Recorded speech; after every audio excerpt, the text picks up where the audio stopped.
একটি বইকে ফুটন্ত ফুলের সাথে, দূরের পথের সাথে অথবা একটা স্তম্ভের চূড়ার সাথে তুলনা করা যাবে।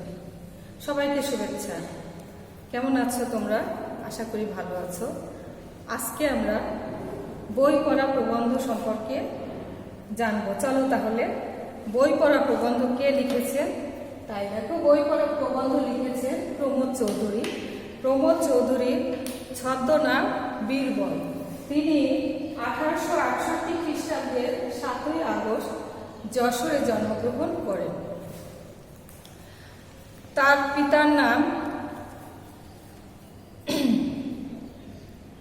পিতার নাম দুর্গাদাস চৌধুরী। তিনি পেশায় একজন ডেপুটি ম্যাজিস্ট্রেট ছিলেন। তার পৈতৃক নিবাস ছিল পাবনা জেলার হরিপুর গ্রামে। তার শিক্ষা জীবন ছিল অসাধারণ কৃতিত্বপূর্ণ। তিনি ইংরেজি সাহিত্যে প্রথম শ্রেণীতে MA ডিগ্রি লাভ করেন। পরে তিনি ব্যারিস্টারি পড়তে যান বিলেতে। সেখান থেকে ফিরে এসে তিনি আবারও সাহিত্য চর্চা করেন। কিছুকাল অবশ্য তিনি ইংরেজি সাহিত্যে অধ্যাপনাও করেন। এরপরে তিনি সাহিত্যে মনোনিবেশ করেন। তার সম্পাদিত সবুজপত্র বাংলা সাহিত্যের চলিত ভাষারীতি প্রবর্তনে অগ্রণী ভূমিকা পালন করে। তার উল্লেখযোগ্য গ্রন্থগুলোর মধ্যে আছে দেখো, বীরবলের হাত খাতা, আহুতি, 4 দেয়ালের কথা, প্রবন্ধ গ্রন্থ, নীল ললিত, সনেট 50 ইত্যাদি।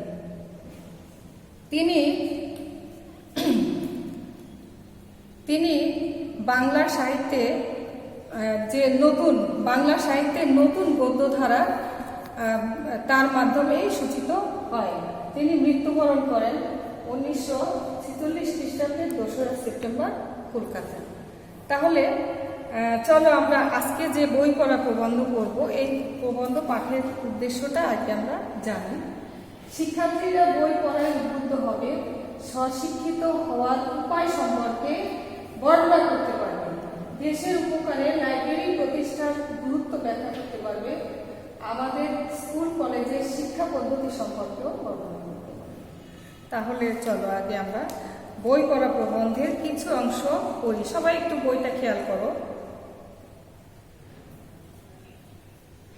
বই পড়ার শখ মানুষের শ্রেষ্ঠ শখ হলেও আমি কাউকে শখ হিসেবে বই পড়তে পরামর্শ দিতে চাইনি। প্রথমত, সে পরামর্শ কেউ গ্রাহ্য করবেন না, কেননা আমরা জাত হিসাবে শৌখিন নই। দ্বিতীয়ত, অনেকে তা কুপরামর্শ মনে করবে, কেননা আমাদের এখন ঠিক শখ করার সময় নয়।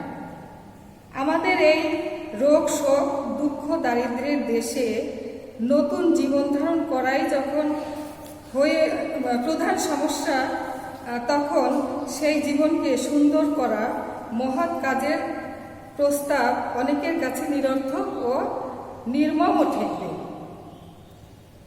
আমরা সাহিত্যের রস উপভোগ করতে প্রস্তুত নই, কিন্তু শিক্ষার ফল লাভের জন্য আমরা সকলে উদ্বল।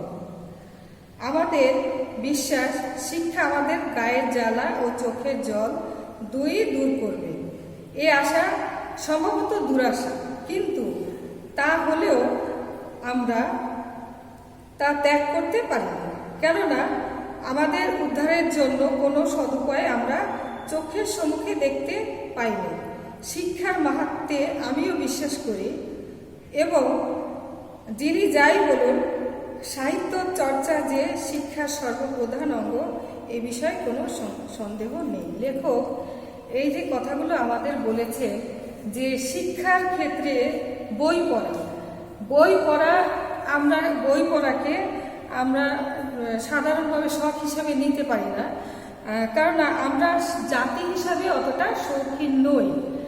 কেন নয় আমরা জাতি হিসাবে? কারণ আমাদের দেশে দুঃখ দারিদ্র্যে ভরা। আমরা কখন বই পড়ার শখটা করব, যেখানে আমাদের অর্থ উপার্জন করে পেট ভরাতেই আমাদের অনেকটা সময় চলে যায়, সেখানে আমরা শখের কথা তো চিন্তাই করতে পারি না।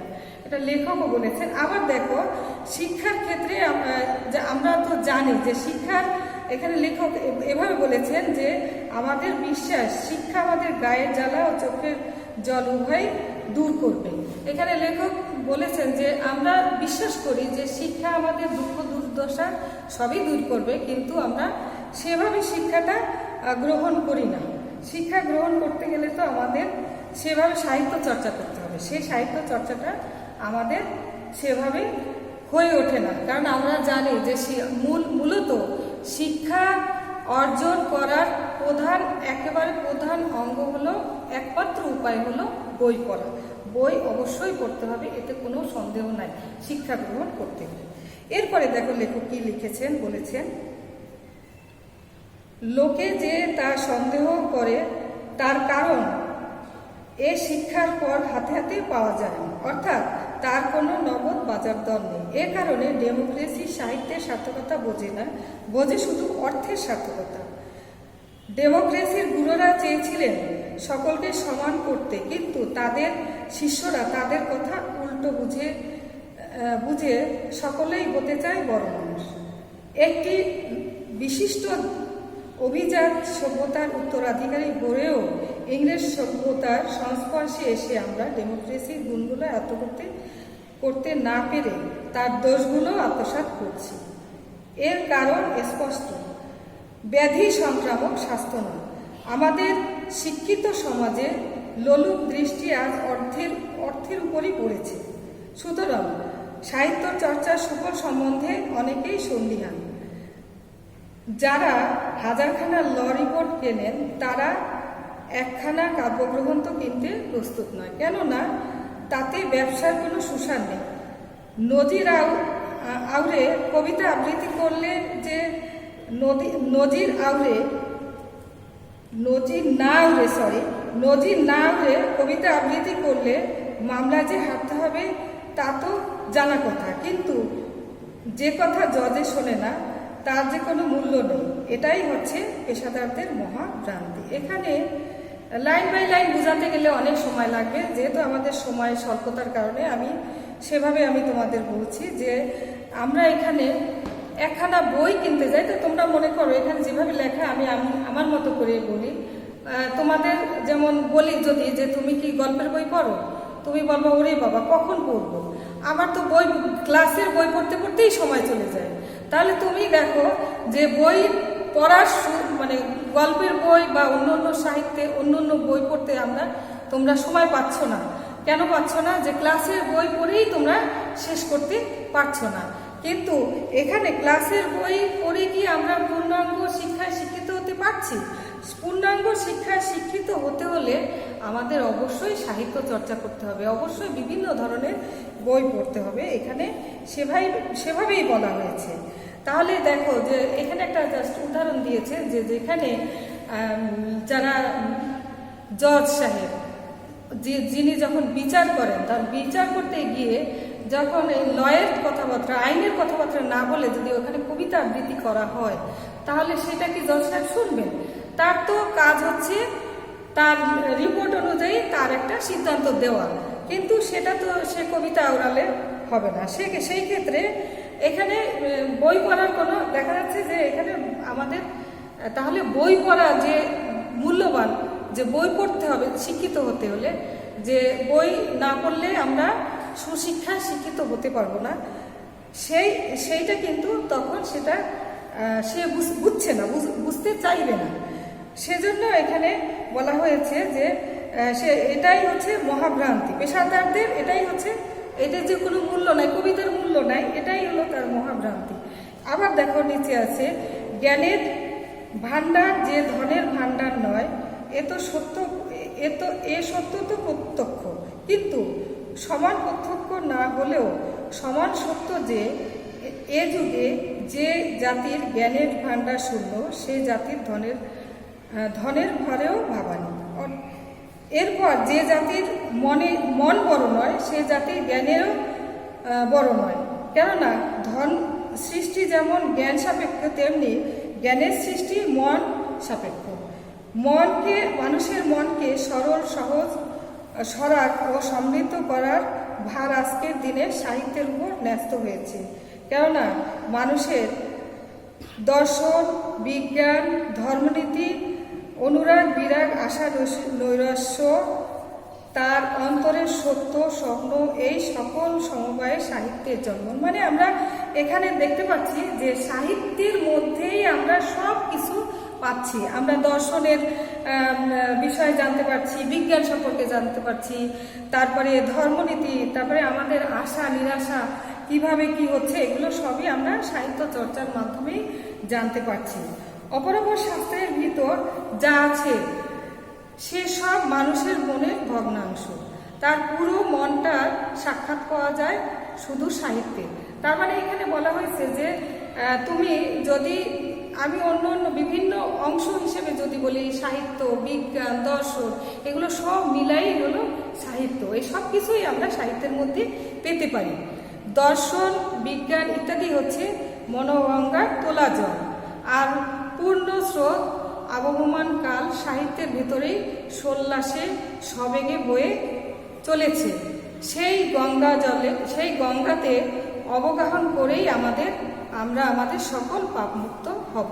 তাহলে দেখো এখানে বলছি কি যে এই যে দর্শন নীতি, ধর্মনীতি, তারপরে এগুলো সব কিছু, বিজ্ঞান, এগুলো সবই এখানে বলছে মনোগঙ্গার তোলা জল মাত্র, অল্প একটু, আর পুরো বিষয়টাই হলো বিশাল একটা জিনিস, হলো সেটা হলো সাহিত্য।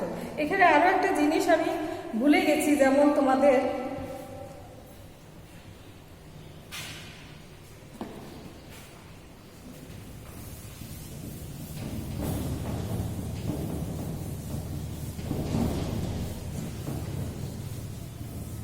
একটা জিনিস আমি তোমাদের পরিষ্কার বুঝাতে চেয়েছিলাম, সেটা হলো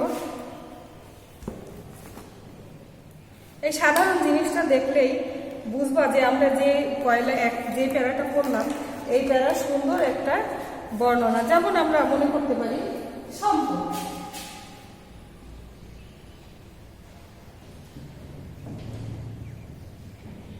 সম্পদ, ঠিক আছে?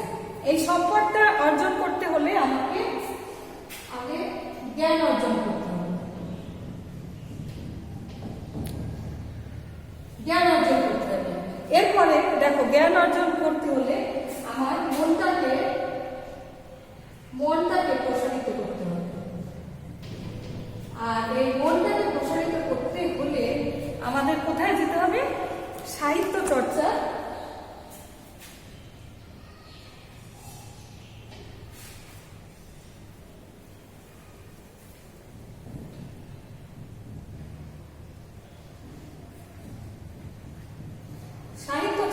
করতে হবে। তাহলে আমরা বুঝতে পারছি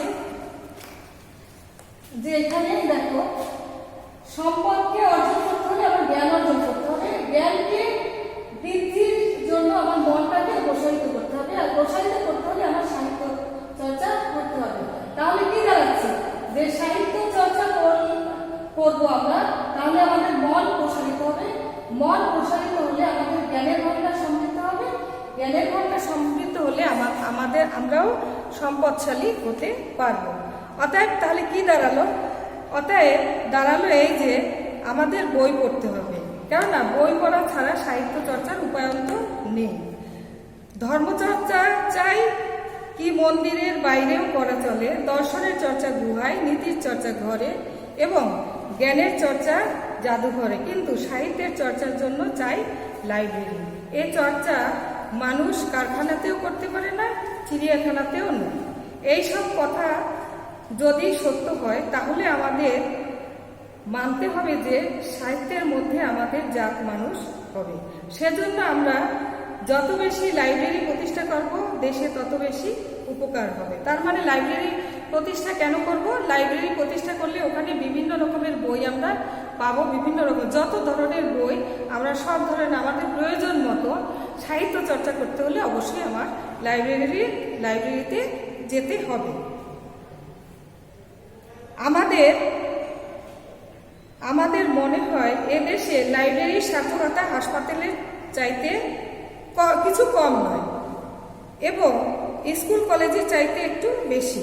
একথা শুনে অনেকে চমকে উঠবেন, কেউ কেউ আবার হেসেও উঠবেন। কিন্তু আমি জানি আমি রসিকতা করছি না, কিন্তু কথাও অদ্ভুত কথাও বলছি না। যদিও এ বিষয়ে লোকমত যে আমার মতের সমরেখায় চলে না, সে বিষয়ে আমি পূর্ণ সচেতন। অতএব আমার কথার আমি কৈফিয়ত দিতে বাধ্য। আমার বক্তব্য আমি আপনাদের কাছে নিবেদন করছি, তার সত্য মিথ্যার বিচার আপনারা করবেন। সে বিচারে আমার কথা যদি না টেকে তাহলে রসিকতা হিসাবেই গ্রাহ্য করবেন। এখানে লেখক তার মনোভাবটা তুলে ধরেছেন যে বই পড়তে হলে লাইব্রেরি প্রতিষ্ঠা করতে হবে, এবং মানুষ যদি বই পড়ে এবং সচেতন হয় তাহলে দেশের উন্নতি হবে। এটা লেখকের বক্তব্যটা লেখক এখানে এইভাবে প্রকাশ করেছেন। আমার বিশ্বাস শিক্ষা কেউ কাউকে দিতে পারে না, সুশিক্ষিত লোক মাত্রই স্বশিক্ষিত। আজকের বাজারে বিদ্যাদাতার অভাব নেই, এমনকি এক্ষেত্রে দাতাকর্ণেরও অভাব নেই, এবং আমরা আমাদের ছেলেদের তাদের দ্বারস্থ করায় নিশ্চিন্ত থাকি এই বিশ্বাসে যে সেখান থেকে তারা এতটা বিদ্যার ধন লাভ করে ফিরে আসবে যা সুদে তার বাকি জীবন আরামে কাটিয়ে দিতে পারবে। কিন্তু এ বিশ্বাস নিতান্ত অমূলক। তাহলে এখানে আমরা কি করছি, যে আমরা মনে করছি, এখানে লেখক বলেছেন যে আমরা প্রথমে বলে নিয়েছেন যে সুশিক্ষিত মানেই লোক মাত্রই হলো স্বশিক্ষিত।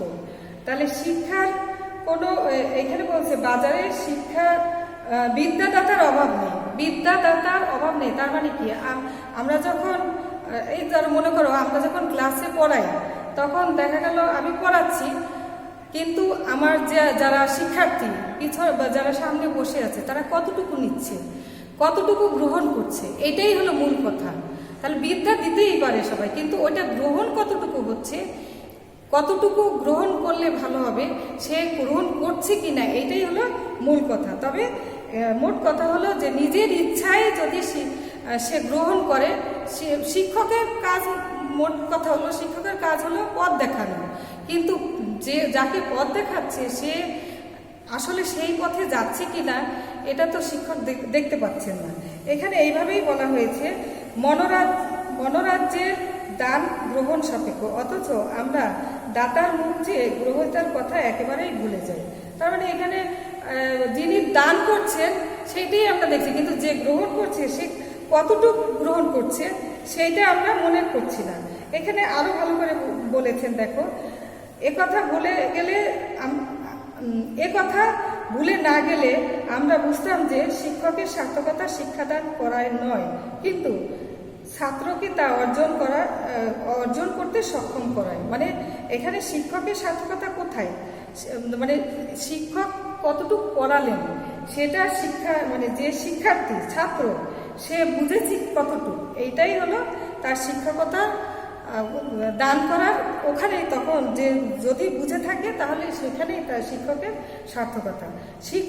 শিক্ষক ছাত্রকে শিক্ষার পথ দেখিয়ে দিতে পারেন, তার কৌতূহল উদ্রেক করতে পারেন, তার বৃত্তিকে জাগ্রত করতে পারেন, মনোরাজ্যের ঐশ্বর্যের সন্ধান দিতে পারেন, তার জ্ঞান পিপাসাকে জ্বলন্ত করতে পারেন, এর বেশি আর কিছু না। তার মানে শিক্ষকের আমরা এক কথায় বলতে পারি শিক্ষক মাত্র পথ দেখাতে পারেন, কিভাবে পথে যেতে হবে কৌশলটা বলে দিতে পারেন, কিন্তু সেই পথে হাঁটতে হবে কার? শিক্ষার্থী। যিনি যথাযথ গুরু তিনি শিষ্যের আত্মাকে উপলব্ধি করেন এবং তার অন্তর্নিহিত সকল প্রচ্ছন্ন শক্তিকে ব্যক্ত করে তোলেন। সেই শক্তির বলে শিষ্য নিজ মন নিজের গড়ে তোলেন, নিজের অভিমত বিদ্যা নিজের অর্জন করে বিদ্যার সাধনা শিষ্যকে নিজে অর্জন করতে হয়। গুরু উত্তর সাধক মাত্র। এখানে মানে গুরু মাত্র পথ দেখাবেন, এখানে মূল কথাই হলো গুরু উত্তর সাধক মাত্র, গুরু পথ দেখাবেন, কিন্তু যে শিক্ষার্থী বা যে ছাত্র তাকে ওই পথে নিজেরই চলতে হবে, পথটা নিজের সঠিকভাবে কিভাবে যেতে হবে ওইটা শিক্ষার্থী নিজেই পথটা খুঁজে নেবে। আচ্ছা, এইখানে আবার আছে, দেখো আরেকটা উদাহরণের মাধ্যমে লেখক দেখিয়েছেন, আমাদের স্কুল কলেজে শিক্ষার পদ্ধতি ঠিক উল্টো। কিভাবে উল্টো, এখানে কি বলেছে, সেখানে ছেলেদের বিদ্যে গেলানো হয় তা জীর্ণ করতে পারুক আর না পারুক। এখানে জীর্ণ বলতে হজম অর্থে বোঝানো হয়েছে যে আমাদের দেশে, আমাদের স্কুল কলেজে, মানে লেখকের সময়ের কথা এখানে, যে শিক্ষার্থীরা যে বিদ্যা গ্রহণ করছে সেটা কিভাবে করছে, তারা জোর করে তাদেরকে গেলানো হচ্ছে, তারা তা হজম করতে পারুক আর না পারুক। এর ফলে ছেলেরা শারীরিক ও মানসিক মন্দাগ্নিতে জীর্ণ হয়ে কলেজ থেকে বেরিয়ে আসে। একটা জানাশোনা উদাহরণের সাহায্যে ব্যাপারটা পরিষ্কার করা যায়। আমাদের সমাজে এমন অনেক মা আছেন যারা শিশু সন্তানকে ক্রমান্বয়ে গরুর দুধ গেলানোটাই শিশুর স্বাস্থ্য রক্ষার ও বলবৃদ্ধির সর্বপ্রধান উপায় বলে মনে করেন। দুগ্ধ অবশ্য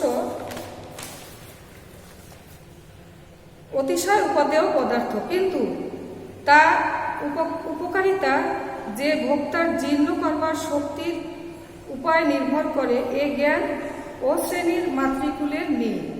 তাদের বিশ্বাস ও বস্তু পেটে গেলেই উপকার হবে। কাজেই শিশু যদি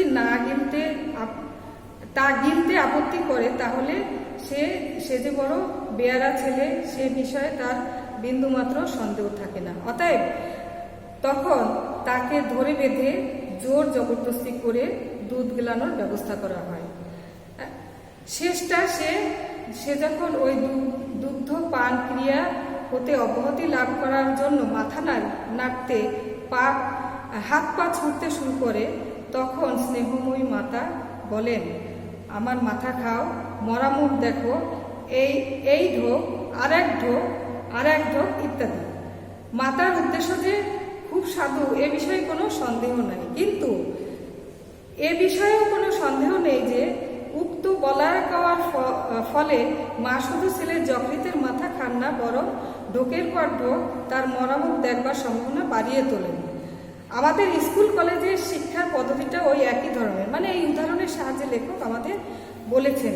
এর ফলে কত ছেলের সুস্থ সরল মন যে ইনফেন্টাল লিভারে গতাশু হচ্ছে তা বলা কঠিন, কেননা দেহের মৃত্যুর রেজিস্টারই রাখা হয়, আত্মার হয়।